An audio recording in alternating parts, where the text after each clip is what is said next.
Annihilation of Caste by Babasaheb Ambedkar. 20. There is no doubt, in my opinion, that unless you change your social order, you can achieve little by way of progress. You cannot mobilize the community either for defense or for offense.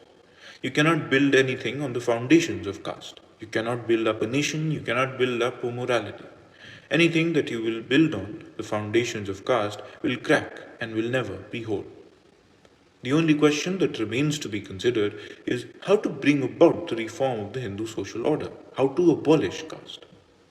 This is a question of supreme importance.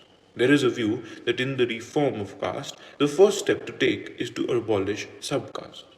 This view is based upon the supposition that there is a greater similarity in manners and status between subcaste than there is between castes. I think this is an erroneous supposition. The Brahmins of northern and central India are socially of a lower grade as compared with the Brahmins of the Deccan and southern India. The former are only cooks and water carriers, while the latter occupy a high social position. On the other hand, in northern India, the Vaishyas and Kayasthas are intellectually and socially on par with the Brahmin of the Deccan and the southern. Again, in the matter of food, there is no similarity between the Brahmins of the Deccan and southern India who were vegetarians and the Brahmins of Kashmir and Bengal who were non-vegetarians.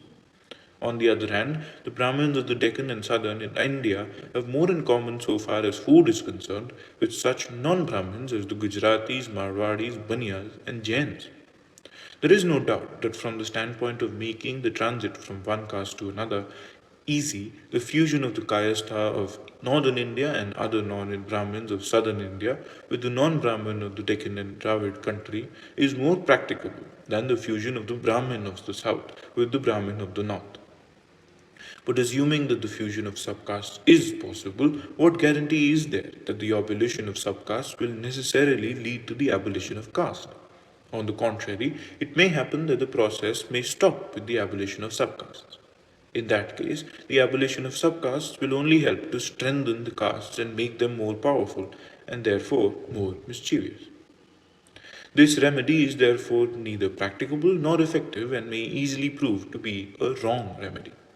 Another plan of action for the abolition of caste is to begin with intercaste dinners. This also, in my view, is an inadequate remedy.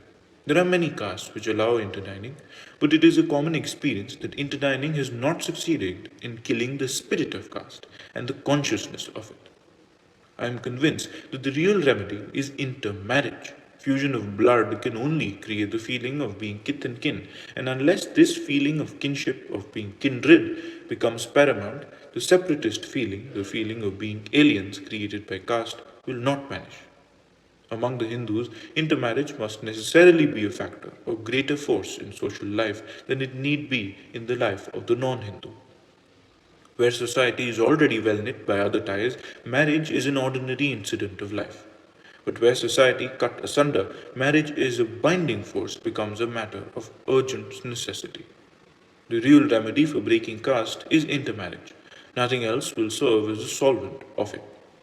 Your Jat Pat Todak Mandal has adopted this line of attack. It is a direct and frontal attack, and I congratulate you upon a correct diagnosis and more upon your having shown the courage to tell the Hindus what is really wrong with them. Political tyranny is nothing compared to social tyranny, and a reformer who defies society is a much more courageous man than a politician who defies government. You are right in holding that caste will cease to be an operative force only when interdining and intermarriage have become matters of common course. You have located the source of the disease, but is your prescription the right prescription for it? Ask yourselves this question. Why is it that a large majority of Hindus do not interdine and do not intermarry? Why is it that your cause is not popular? There can only be one answer to this question, and it is that interdining and intermarriage are repugnant to the beliefs and dogmas which the Hindus regard as sacred. Caste is not a physical object like a wall of bricks or a line of barbed wire which prevents the Hindus from commingling and which has therefore to be pulled down. Caste is a notion. It is a state of mind.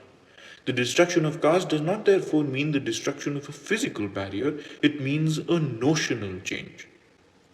Caste may be bad. Caste may lead to conduct so gross as to be called man's inhumanity to man. All the same, it must be recognized that the Hindus observe caste not because they are inhuman or wrong headed. They observe caste because they are deeply religious. People are not wrong in observing caste. In my view, what is wrong is their religion, which has inculcated this notion of caste. If this is correct, then obviously the enemy you must grapple with is not the people who observe caste, but the Shastras which teach them this religion of caste. Criticizing and ridiculing people for not interdining or intermarrying or occasionally holding intercaste dinners and celebrating intercaste marriages is a futile method of achieving the desired end. The real remedy is to destroy the belief in the sanctity of the Shastras. How do you expect to succeed if you allow the Shastras to continue to mold the beliefs and opinions of the people?